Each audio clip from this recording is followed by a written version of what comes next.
Whitman out of his poem, and we can try to force him to inhabit only the poem.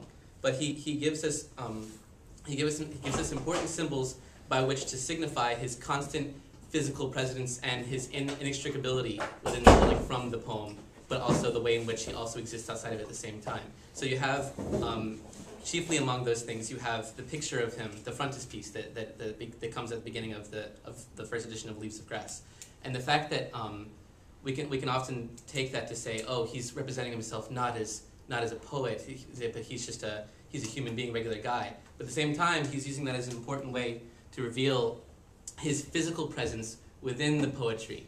And this is something that I was thinking about with Ben's blog again when it comes to inhabiting both the real and the poetic.